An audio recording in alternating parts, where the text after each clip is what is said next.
काळे पाटलांच्या खऱ्या सुनबाई भावना श्रीनिवास दळवी।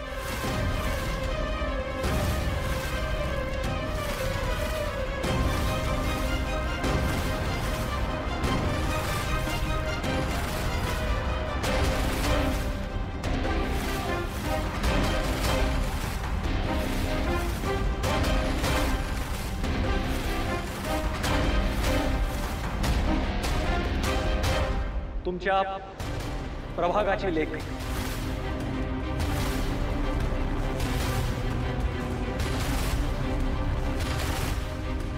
अरे दाखवली वेगळी मुलगी आणि ही तर दुसरीच मुलगी आहे। लोकांना मूर्ख समजता काय?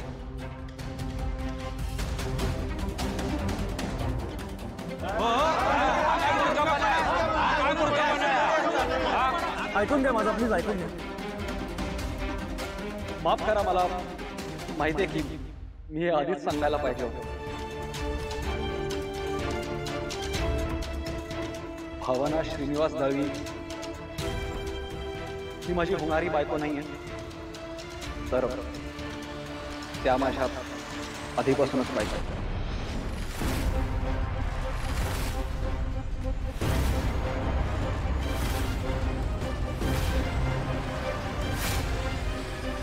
देवीचा कौल लक्षात घेऊन आपल्या गावच्या उत्सवात मीच भावना मॅडमच्या गळ्यात मंगळसूत्र घातलं।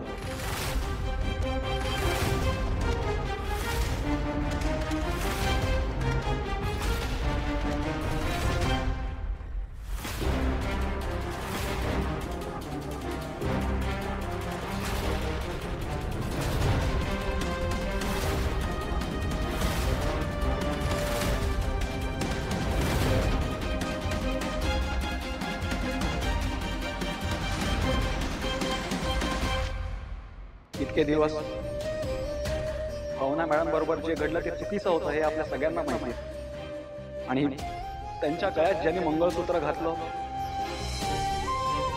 तो त्यांचा गुन्हेगार आहे। पण आज मी सगळ्यांसमोर मान्य करतो की तो गुन्हेगार मीच।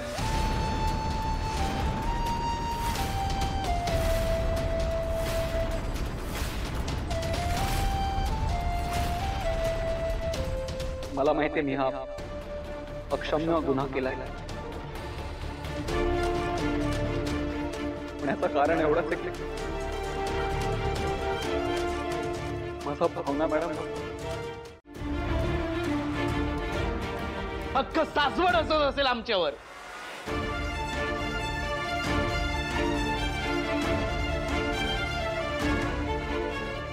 हे म्हणजे काखेत कळसा आणि गावाला वळसा ही गत झाली आपली।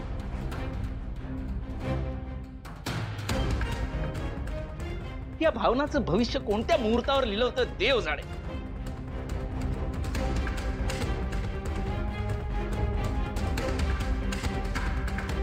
एक साधी सरळ सोपी गोष्ट काय घडत नाही हिच्या आयुष्यात। सगळे आपलं राडे चाललेत, नुसते राडे।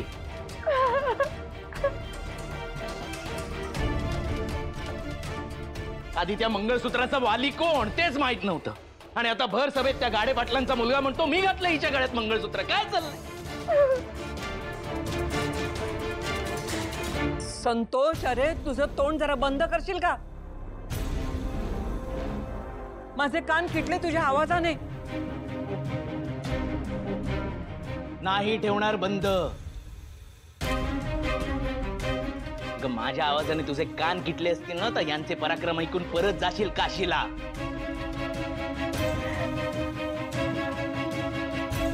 आज तर मी सगळ्यांनाच जाब विचारणार, कुठे आहेत सगळे? सगळे कुठे आहेत? आई बाबा कुठे आहेत?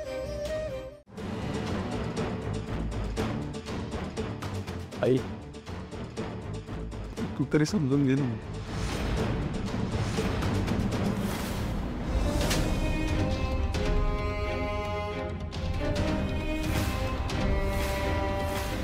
काय केलं तू हे?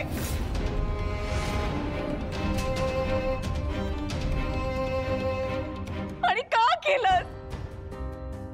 आजवर तुझी प्रत्येक चूक मी पोटात घेतली, त्याचं हे फळ दिलं। का केलंस हे? आतापर्यंत तुझ्या सगळ्या चुका माफ केल्या, सगळ्या चुका माफ केल्या तुझ्या. लाज नाही वाटली का तुला? स्वतःच्या आईचा असा विश्वासघात करताना तुला लाज नाही का वाटली? नाही वाटली का लाज?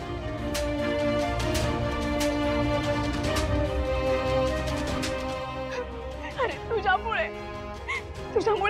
सगळ्यांच्या समोर मान खाली घालावी लागली आम्हाला, तुझ्यामुळे.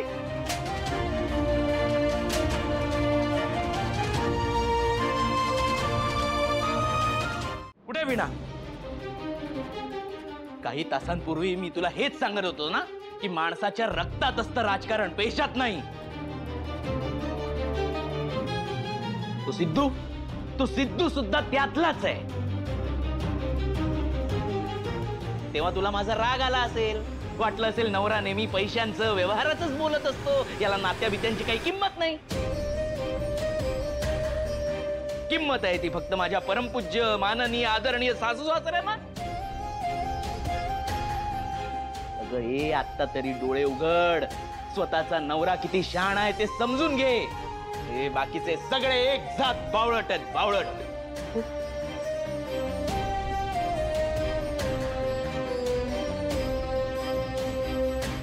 आता बघ कसे शांत उभे आहेत, कारण या सगळ्यांना पटतंय संतोष जे बोलतो ते नेहमी खरं असतं. देवा, अरे कसं आवरू तुला मी संतोष? हा खापरास असं ना तो तोंड फुटलं असतं तुझं.